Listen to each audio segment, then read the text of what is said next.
Hello, good morning. This is Tom from Tom and Ruth podcast. Good morning, everybody. I cleared out my throat so the podcast would be clear, and of course that happened. So today we're going to talk about actually the differences between here and the Philippines and differences in USA. What is different? And so some of these are actually pretty funny. Uh, so today we're going to talk about welcome. How you doing, Ebenezer? Good morning. Morning. Oh, it's okay. I'm located here in Philippines. It's about 65 degrees early this morning. The temperature was actually really kind of chilly outside for the first time since I've been here in 7 years. Go figure. Uh, it's really the first time because when I first arrived here, it was something that uh, heat because I come from Florida and it's always hot, and no matter what, it's hot anywhere you go. So today we're going to talk about the funny things about the Philippines that I noticed. The first things when I get off the plane. The very first thing I noticed when I got off the plane, I got to tell you, is things that you're going to encounter is the friendliness of the people, the culture itself. I could not believe how friendly they were. Yes, sir. No, sir. I'll help you with this, sir. First thing I asked when I got through customs is, hey, where do I go? How do I do this? And the guard was really nice. He helped me through it 100%. He said, that we always need to plan, as you're coming here. But when you plan to come to the Philippines, things are just going to happen. It's just there's no rhyme or reason. You just don't plan anything. Just go with it. Just go with the flow. The very first time, so I get there and then I go exchange money and then I go to the restroom. I said, "Where's the restroom?" It's right around the corner. So I'm trying to find the urinal. Well, they didn't have a urinal at that particular time. I understand now they have them. Well, actually, two times I come to Manila, they didn't have it.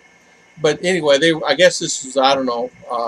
The the the toilet was actually about 8 inches, 10 inches off the floor, and that was the very first time. So I encountered something that I was not familiar with. Of course, a scoop of water is no flushing, so you had to use the water to flush the toilet, which is fine, no big deal. It's kind of different for me. No toilet paper if you had to use the bathroom. There was no toilet paper available, and most of the time I don't ever see anybody. Most of the time people carry their own toilet paper. But it was funny that I'm looking around and I'm just ignoring things. Wash your hands. Just bring some wipes. At that particular time, they didn't have any air dryers. But now they have really nice urinals. They have nice toilets, American-sized toilets. They have air dryers to dry your hands. It's really up to speed 100%. I really like traveling around the Philippines. You do get to see different things. And of course, there's no hot water. That's another thing. There's no hot water. And like I said, the toilets are low. No toilet paper.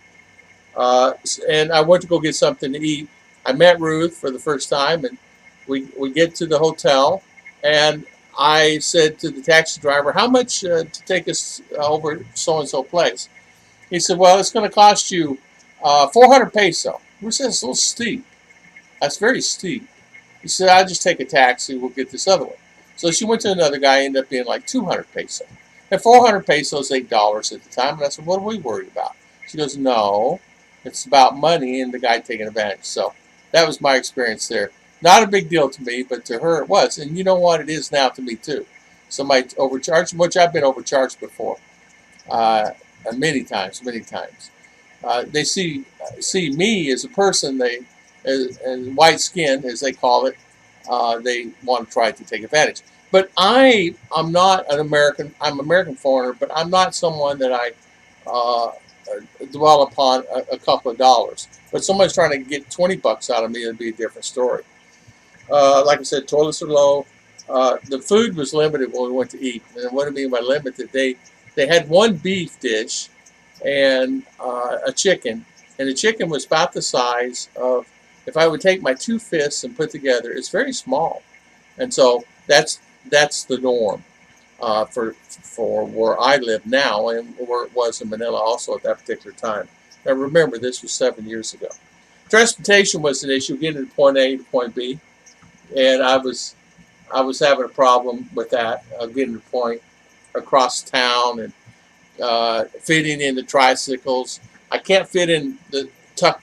I can fit in tuk-tuks, the Indian tuk-tuks from India and Pakistan, but I can't fit in the tricycles here because they're too small. And I can't fit in the multi-cabs because they're kind of small also. I have to turn in sideways and crawl on my knees to get in. And I've had to do that a few times because you find yourself, that's the only transportation you have. You don't have a choice. I can ride on the back and hold on or crawl in. And so many people laugh at me crawling in the multi-cab. You know, here I have a nice pair of shorts and shirt on, and I'm crawling in there and getting all dirty.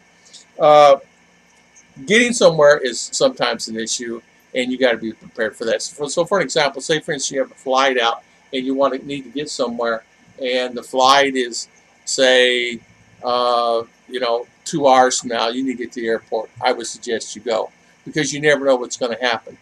We had an appointment to go to Davao to meet the Bureau of Immigration for my 13A, and I'd get the medical.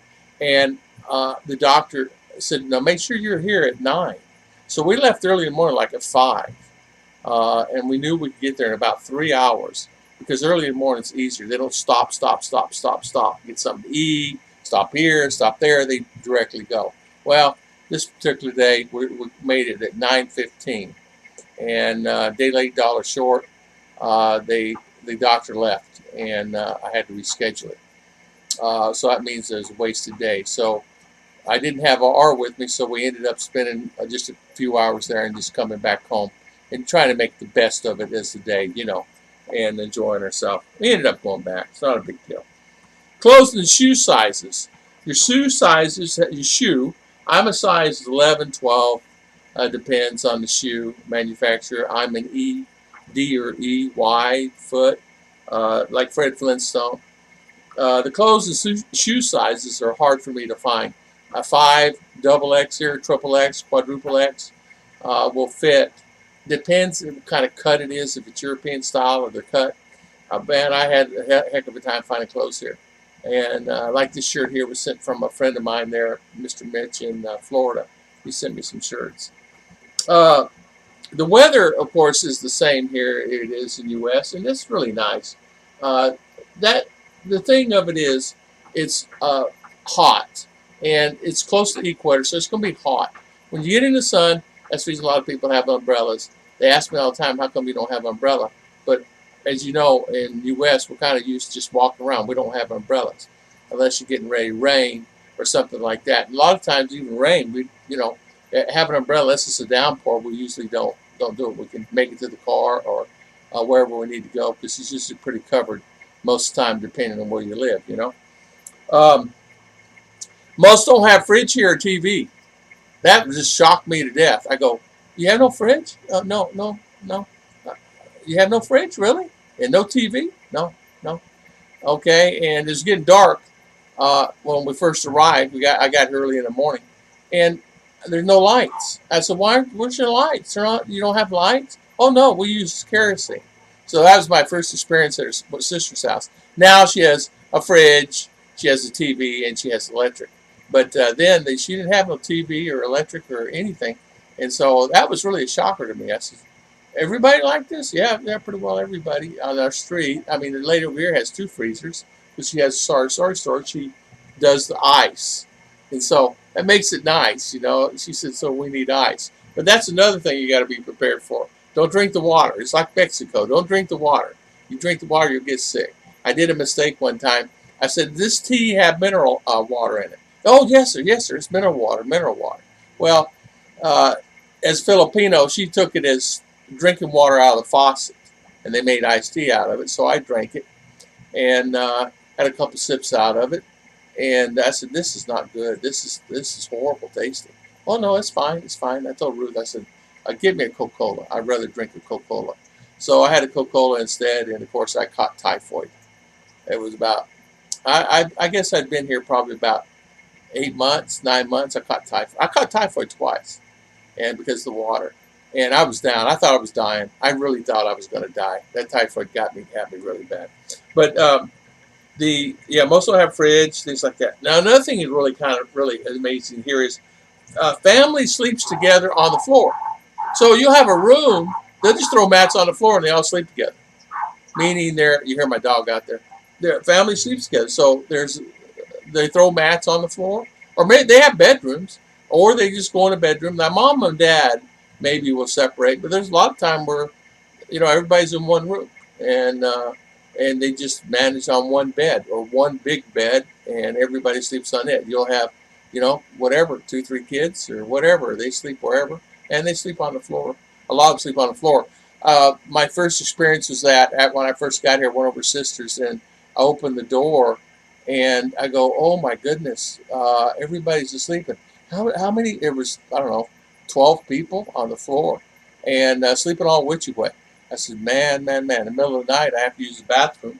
I would have a problem using the bathroom because I could not get to the bathroom. So it would be something hard for me to do. But sometimes you don't think about it, but that's an important factor. You don't think about it, but we take things for granted in the U.S.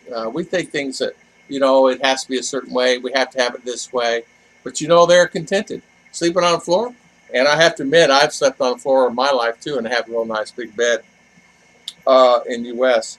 Culture is different, meaning that the people are the friendliest in the world that I've ever been around. I've not been all throughout the world, but what places I've been, this is Mexico, Bahamas, islands. I've been all over the States, but here it's really the best culture as far as friendliness. They are the friendliest people I ever met. Flip-flops. Flip-flops are the norm. If you have a pair of flip-flops, it's normal. And you wear those everywhere. That is their dress shoe. Now the flip-flops may flip off their feet and be broken, everything else, and broke meaning the tassel on the thing, but it's okay. They don't worry about it. And it's all right. It's nothing to worry about, right? So it's okay. And I have to admit, there's nothing like wearing a good pair of flip-flops. Although if it's muddy out and everything else, it creates a problem. Uh, Filipinos are so helpful. I mentioned that. Kids are so friendly. As an American or foreigner, they'll just run up to you and jump in your lap. It doesn't matter. A lot of the Filipino will have the kids come up and speak English to learn English and say hi, sir, and bless. As you know, they show respect here by putting uh, elderly your hand to their head as respect, and all children will do that. And they will do it even at 50 years old. 40 years old will come and bless. If there's an elderly like me, an old man like me, I'm not that old, I'm 67, but they will come and bless, teasing me and this, that, and other. Some stores are really limited on foods. That's something you got to be prepared for. You're not going to find your coffee, a particular coffee and creamer. You're not going to find your particular cereals. You're not going to find your oats all the time. And if you do, you better buy them up. And you may not have them again for another year. You have to really be prepared. You can ship them in and order them, but a container of coffee can cost you 20 to 25 bucks for a container of coffee to bring it in 3 pounds of coffee. So you really have to really do your due diligence. Expense-wise, I'm spending more here than I ever did in the U.S.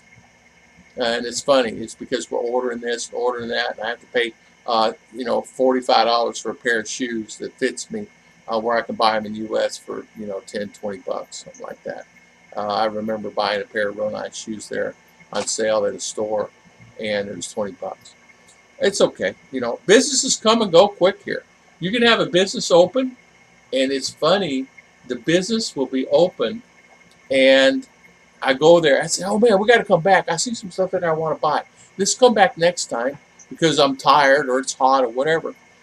And we go back. It's gone. It's like, where'd they go? Oh, they moved across town. So we go there, and they have a third of the inventory. What happened?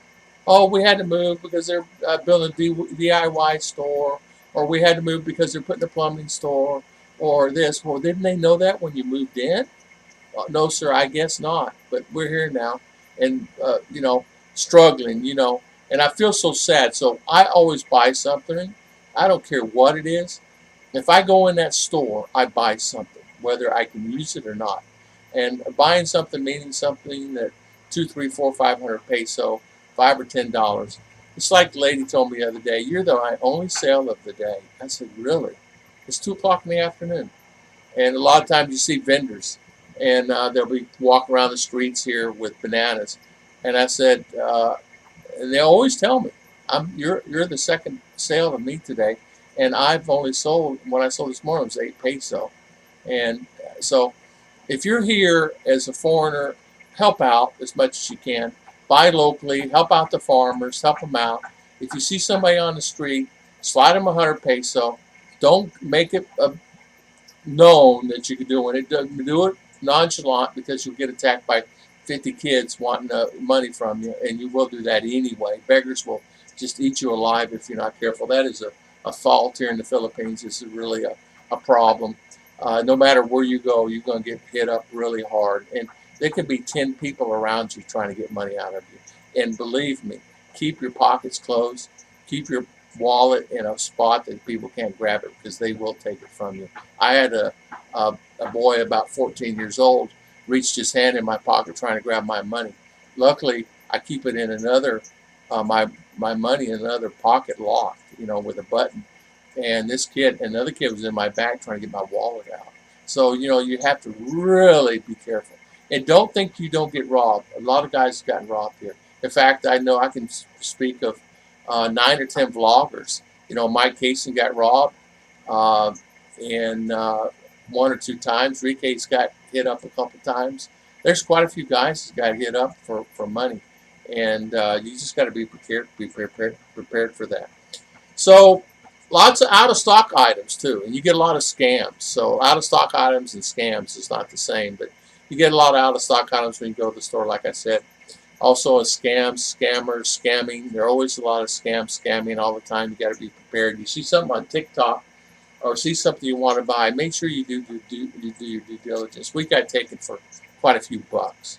I wouldn't say it's a large sum of money, but probably if you add it up to 7 years, probably a couple $100. Or something, we were buying a modem, and they show a picture of 100 modems there. And I wanted this particular modem. They did not sell them on anywhere. And I knew it was a good modem. I could buy it there. It's a U.S. brand. So we went to buy it and shipped them the money. I don't remember, 30, 40 bucks. And of course it was fake. And I just got scammed yesterday online buying something. I bought something, and it said, yeah, it's in a reputable company. And they had a lot of followers and a great product. Ship it. And believe it or not, it's all a scam. So I don't remember what it was, 20, 25 bucks I lost. So it's like, there goes another 20, 25 bucks. So maybe a little more, a couple $100. So you encounter a lot of tricycles. Like I said, they're hard to get in. And so you just have to really be prepared for it. Also be prepared sometimes, because the size of you as a person, you may be a large man like me. I'm not that large. I'm 6'2". I probably weigh about 250 pounds. I got a big belly. But it's hard for me to get in there, get into tricycles. And you might find yourself fighting. They may tell you, hey, sir, you got to pay more because you take up more of the container. Well, what do you mean? Well, you got to pay more. I remember one guy telling me that I'm riding by myself. And I told him straight up, I said, listen, you charge these guys anywhere from 8 to 10 peso. And I'm giving you 50 peso. And you only had to go about 300 yards further. Your fuel is in tank.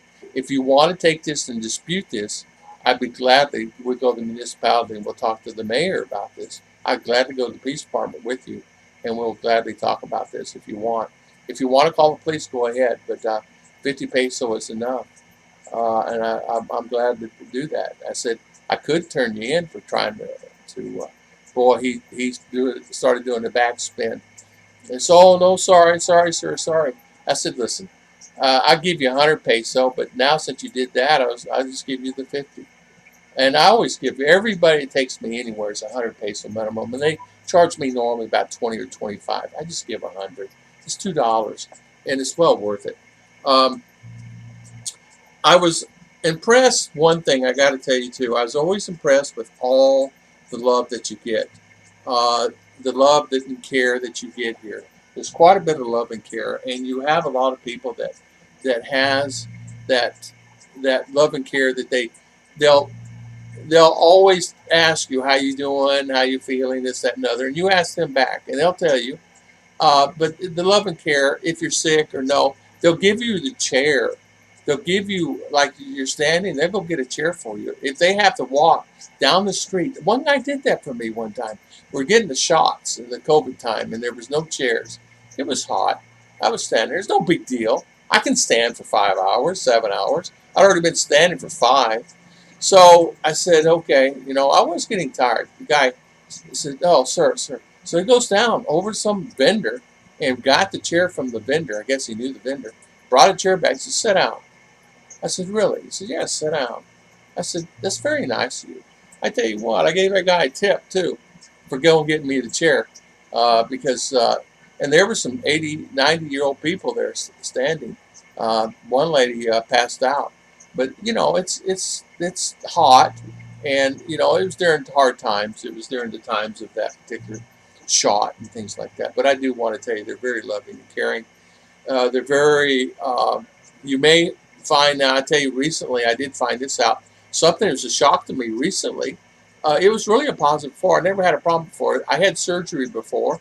No worries. Cost me $40. I use Philly Health. All okay. Everything's fine. Really inexpensive.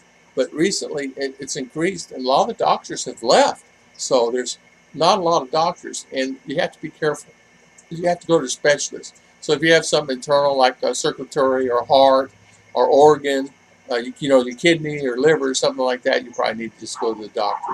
A major hospital in Davao or CDO or Manila or Cebu or CDO. There's like 5 or 6 of them.